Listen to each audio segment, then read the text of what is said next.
Anggota DPR RI Masinton Pasaribu dilaporkan ke Mahkamah Kehormatan Dewan oleh Relawan Indonesia Bersatu atau RIB. Masinton menanggapi laporan ini dengan santai, tapi bagaimanapun pernyataan yang dibuat oleh pejabat publik tentang pejabat publik tertentu sebaiknya bisa dipertanggungjawabkan. Kita berbincang sore ini dengan narasumber saya.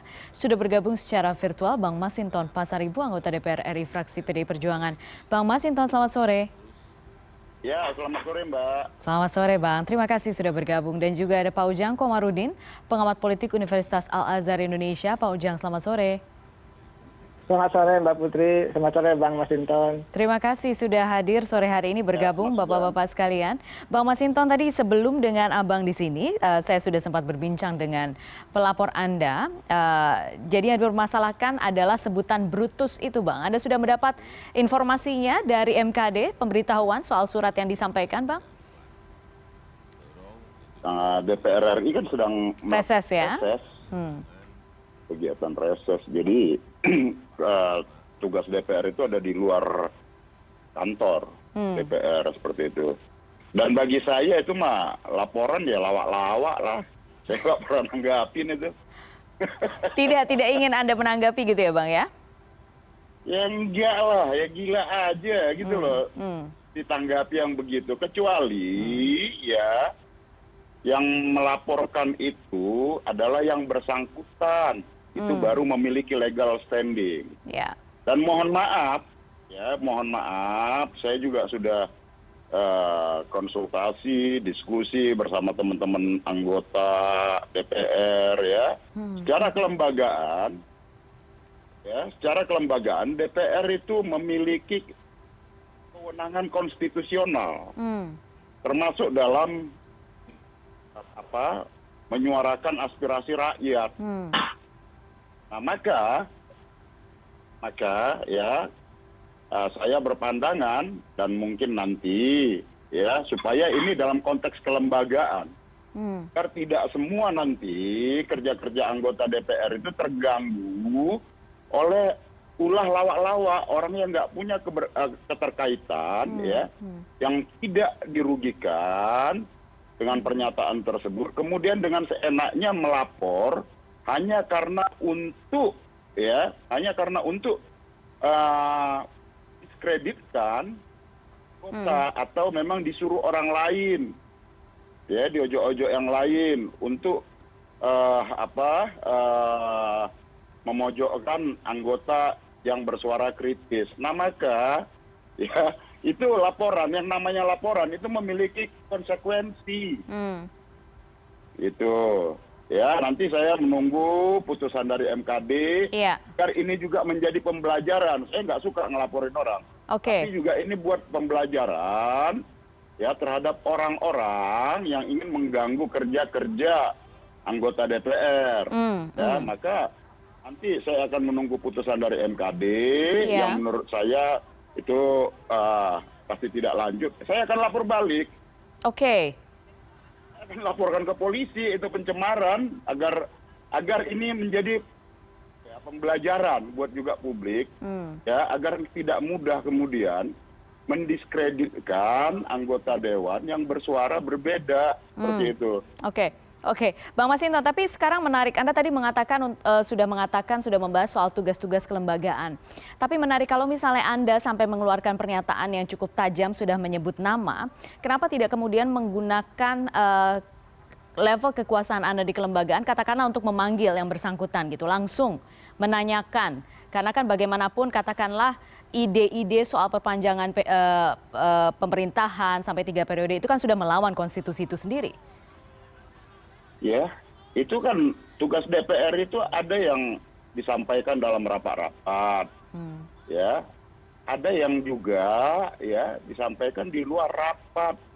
Contoh ketika itu kan ketika diskusi, saya melakukan diskusi biasa dengan anak-anak muda, para cendecat, kemudian ditanya, gitu. Ya saya sampaikan saja, saya juga malas menuduh nama orang, tetapi saya menangkap ya bahwa selama ini orang takut. Apa? Ya, kalau berbeda dengan pemerintah, dan walaupun mereka merasakan si anu tentang big data umpamanya, Ya. siapa? Nah, kan masyarakat biasa untuk menyampaikan, menyebut nama, takut dikriminalkan, kriminalisasi, gitu loh. Oke. Nah, tugas saya adalah ketika ditanyakan saya ngaling-ngaling ya saya sebut, dan ingat pernyataan kami ya itu bisa dipertanggungjawabkan secara politik dan Oke. secara moral. Oke, baik, baik. Saya pegang di situ ya. Apa yang kami sampaikan adalah sebuah bentuk keterbukaan kami, sebagai bentuk kami mendengar suara-suara masyarakat itu. Iya. Apa yang salah dengan itu? Iya, baik, baik. Saya ke Pak Ujang sekarang. Pak Ujang, kalau misalnya Anda lihat saat ini pertikaiannya memasuki babak yang baru, apalagi kalau misalnya Bang Masinton berencana melaporkan balik. Jadi seolah mengaburkan soal isu-isu yang berkaitan dengan perpanjangan 3 periode. Jadi ini kayak sekarang bumbunya ditambah-tambahin terus ini Pak Ujang. Ya, sesungguhnya kan clear ya terkait dengan Jokowi 3 periode. Kenapa? Saya itu sudah dilabeli ya oleh orang gitu. Masuk saya disebut oleh Pak Kiai Jazilul Fawait itu sebagai juru bicara anti 3 periode. Saya pernah disebut gitu. Jadi saya lah salah satu yang keras memang menolak terkait dengan Jokowi 3 periode itu. Dan saya melihat ya tentu saya pertama salut juga kepada keberanian Bang Masinton. Selama ini kan saya mengkritik DPR itu kan menjadi stempel. Ya hampir berapa? 8 tahun keberadaannya menjadi stempel, tidak aspiratif dan sebutan negatif lain mata rakyat. Oleh karena itu ketika ada sosok atau figur seperti Bang Masinton itu mestinya aneh. Jadi aneh di DPR padahal sesungguhnya beliaulah tokoh itu, figur itu yang memang kritis terhadap pemerintah dan memang ingin memperjuangkan kepentingan rakyat, termasuk isu Jokowi 3 periode itu. Oleh karena itu sebenarnya jangan dibalik ya, jangan dibalik-balik. Jadi apa orang yang salah dibenarkan, benar disalahkan. Ini menjadi penting. Nah, yang kedua saya melihat ya sebenarnya 3 periode itu tidak kabur Mbak Putri, karena kita sudah semua komponen bangsa, baik pemerintahnya, DPR-nya, rakyatnya, masuk kita semua, pengamat politik, akademisi, itu menolak kait dengan Jokowi 3 periode itu. Nah ini sebenarnya yang disampaikan Bang Masinton adalah bagian daripada menjebatani keinginan rakyat, keinginan publik bahwa sesungguhnya Jokowi 3 periode by design, ada rancangannya, ada yang memencet tombolnya. Itu yang saya sampaikan ketika didiskusi Fraksi Kebangkitan Bangsa hari Selasa 15 April dan Bang Masinton juga sebagai narasumber di situ. Dan saya sangat dekat dengan Bang Masinton. Ya, kenapa? Pikiran beliau saya baca gitu. Sikap beliau juga saya baca. Selama ini konsisten untuk menegakkan demokrasi itu walaupun ada di posisi partai pemerintah begitu. Oke, Bang Masinton, pertanyaan yang juga menggelitik, sebenarnya ada juga yang menggelitik nih sebenarnya dan juga dilihat oleh banyak pihak. Kalau misalnya sampai Bang Masinton berani mengatakan itu lalu menyebut nama, sebenarnya apa yang saat ini kekhawatiran dirasakan oleh PDI Perjuangan sebenarnya Bang? Sampai memang harus menyebut nama dan mengeluarkan pernyataan itu di diskusi itu. Kok kekhawatiran PDI Perjuangan? Salah Mbak. Oh berarti personal ini? Salah. Jadi begini, kebenaran itu universal. Oke. Dilekatkan kebenaran, suara kebenaran itu milik semua orang. Ya. Tanpa memandang partai politik, tanpa memandang golongan. Siapapun berhak menyampaikan kebenaran. Oke. Nah, benar nggak? Benar dong secara konstitusi. Itu dalam konteks reformasi dan demokrasi kita. Lawang reformasi dan demokrasi itu membatasi masa jabatan 2 periode kok. Malah ada usulan 3 periode. Terus kemudian Iya Bang, saya paham soal itu. Sekarang, iya, saya paham soal itu. Pertanyaan saya soal ini Pak, soal ini Bang Masinton, soal pernyataan Anda. Yang saya kutip begini ya, siapa yang ingin menjerumuskan presiden yang menggalang beberapa ketua umum partai, sudah terang-terangan ketua umum partai itu bicara Luhut, artinya Brutus di dalam istana ya Luhut. Itu kan pernyataan Anda yang kemudian menjadi ramai gaduh sekarang. Nah, itu pernyataan Anda personal, tidak mungkin personal kan? Karena Anda tentu saja dikaitkan dengan PD Perjuangan. Yang dilihat sekarang, kalau misalnya sampai Anda, seorang anggota DPR dari fraksi PD Perjuangan sudah berani mengatakan itu, artinya ada kekhawatiran tersendiri yang dilihat. Begini Mbak, saya tanya dulu Mbak setuju nggak 3 periode itu? Oh, tentu tidak setuju, Bang. Nah, itu adalah pernyataan apa namanya, suara kita sama. Berarti Iya. itu suara rakyat, kebenaran itu universal Mbak. Iya, Anda tidak perlu, Gitu loh. ya. Tapi saya ingin Bahwa bertanya kemudian soal saya tuduhan menyampaikan Brutus itu, dalam istana orangnya itu. si Anu, Iya. saya langsung sebut, ya karena apa? Karena selama ini rakyat biasa yang menyampaikan itu pasti dikriminalisasi, pasti masuk penjara, dilaporkan langsung. Itu cara-cara otoriter, pembungkaman terhadap suara-suara kritis. Termasuk saya paham betul konsekuensinya apa ketika menyuarakan itu. Tahu nggak? Karena sentimen primordial itu digunakan tuh di Tapanuli sana hari ini dimobilisasi. Apa kaitannya dengan persoalan etnik? Kemudian, ya, bagaimana lagi untuk membungkam saya? Coba ya dilakukan demonstrasi, ditekan partai agar saya jinak. Ini banteng bukan kaleng-kaleng, pasti kita lawan. Dan itu tadi ada upaya pelaporan. Iya. Saya Iya. laporan ngaco lawak-lawak gitu loh. Itu artinya apa? Itu berkorelasi dengan indeks kebebasan sipil saat ini yang juga disorot oleh internasional. Dan saya yakin ya Presiden Pak Joko Widodo ya menginginkan tata kelola pemerintahan yang demokratis ya dan tidak anti kritik. Tetapi ada menterinya yang bersikap anti kritik dan bahkan yang saya suarakan kemanapun saya bertanggung jawabkan. Iya. Dan saya dalam track record perjuangan saya tidak mundur untuk menentang itu. Iya, Bang Masinton, kalau misalnya dilihat sejarahnya, Anda juga sudah beberapa kali menyebutkan Brutus di lingkungan sekitar Joko Widodo ya, di sekitar Presiden Jokowi.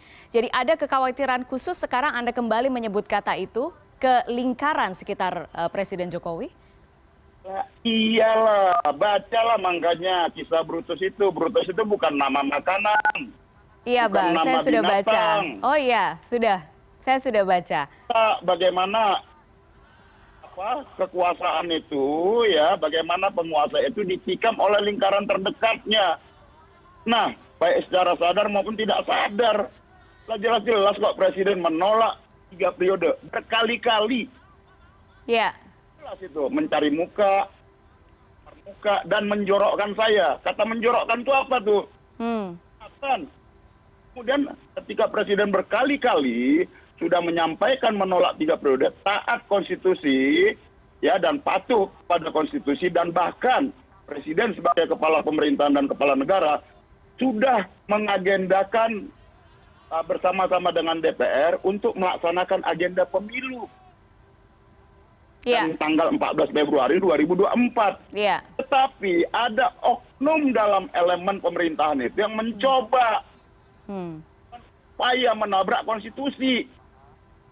Saya diamkan. Saya lawan. Oke. Soalan saya ingin apa ya?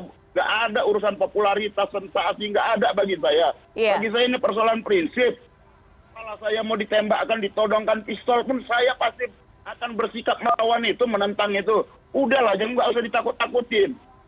Oke, saya tidak ada maksud untuk menakut-nakuti Anda, Bang Masinton. Saya hanya ingin mengonfirmasi beberapa hal saja. Bukan kamu, Mbak, kalau nakut-nakutin. Ya, Baik. orang yang bermental otoriter itu nggak usah nakut-nakutin. Itu menggalang yang namanya sentimen suku. Iya, baik. Pak Ujang. Tapi saya nggak mau mereaksi itu, karena saya yakin masyarakat disesatkan, kasihan saya. Iya, Gitu loh, betul. ya. Jadi mengaburkan intinya gitu ya, Bang ya. Anti demokrasi tadi, gitu loh, Mbak. Jadi mengaburkan intinya takutnya kalau misalnya direspon semuanya gitu ya, Bang ya. Pertanyaan hari ini adalah pertanyaan publik itu buka data. Kegaduhan dari mana sumbernya? Data tadi yang mengklaim 110 juta.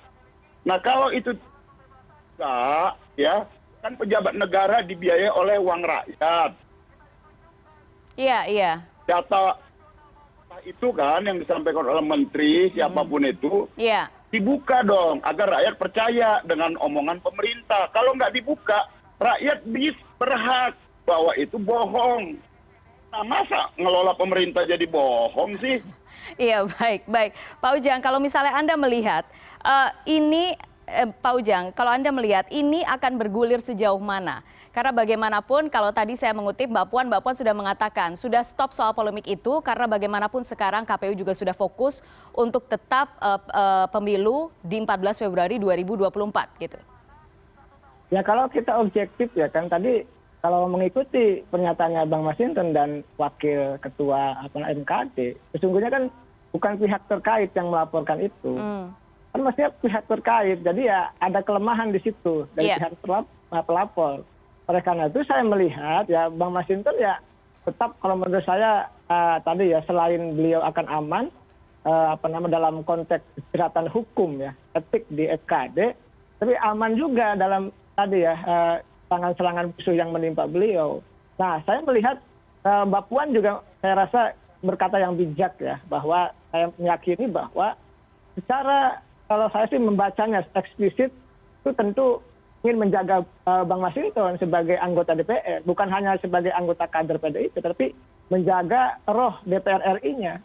Bahwa selama ini Bang Masinton melakukan kritik, katakanlah ya sekarang kalau bahasa saya, melakukan perlawanan kembali terhadap sikap pihak yang otoriter itu. Nah, saya melihat ke depan tentu ini menjadi pembelajaran tadi.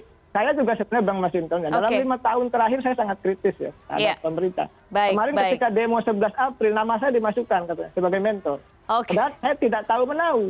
Ini juga bagian daripada pembungkaman. Nah, saya melihat ya kita konsisten sajalah menjaga demokrasi bersama CNN, bersama Bang Masinton, bersama PDIP dan partai-partai lain. Konsistensi. Siapapun yang katakanlah di situ anti demokrasi, otoriter, punya kepentingan kelompok tertentu ya mesti dilawan bersama-sama. Oke, konsistensi dan terus bisa dipertanggungjawabkan. Itu yang pasti gitu ya. Bang Masinton, Pak Ujang, terima kasih banyak sore hari ini sudah bersama CNN Indonesia Newsroom. Informasi terkini lainnya kami hadirkan sesaat lagi. Tetap di CNN Indonesia Newsroom.